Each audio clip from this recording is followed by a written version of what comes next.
Hey, what's up, you damn dirty goats? We're back again for another day of work. So a little bit late again in the day. It's a little past 3 o'clock. I have to review my taxes and make sure the tax man did it right. Still owe the damn government $133. Can you believe that shit?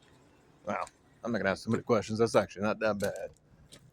Rather owe him just that much instead of more. But anyway, take a look at this nice, beautiful truck right now. She's mostly complete. Airbags are around 40 psi right now, so it gives a pretty good level look from front to back. That's about the perfect amount of lift that I want to get on this truck. That's all I was looking for, just an extra few inches there.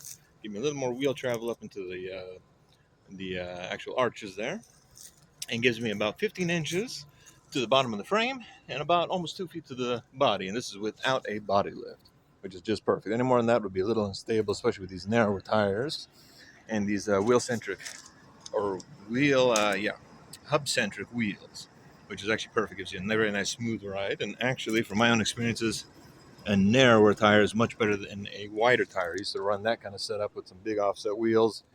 Terrible traction.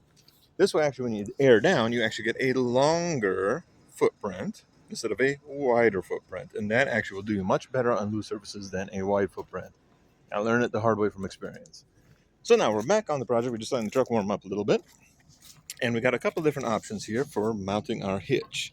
We got the bog standard here, which I may invert this, may not, but that would involve a higher tongue on the trailer itself. Or I can move the ball or get another ball and put it here on this, which is an old veterinary cart for a S10 pickup I salvaged.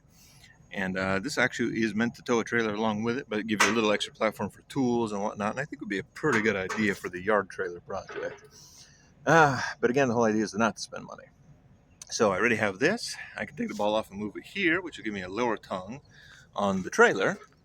But also that trailer would be a little less applicable for other projects because then that tongue is going to sit a little too low potentially for other trucks. I think I'm just going to stick with this. I can always modify the tongue later on if I want to. Or I can switch it over here. I haven't quite decided yet. But anyway, I'll show you what we're doing for the axles of the trailer here. So here we are, as I mentioned the last time around. We mounted up the axles and one wheel so far. I'm going to leave this out a little bit further like it is now. I may end up running just kind of a funny dual setup. I think it might be a little fun or something. But now I need to secure this down a little bit tighter. And I have a few different metal options here. I never throw away any damn thing. It's a bit of heavier gauge of just bar steel here. We have a lighter duty perforated one. And actually, when this is tightened down, I'll actually do a pretty good job of securing that axle in place there. And then, of course, I'm going to do a cross beams between both sides here to give it a little extra lateral rigidity. The other thing I noticed is, because again, this is the type of threaded round stock I already have in my possession, it's a little bit narrow for the inside of the wheel hubs here.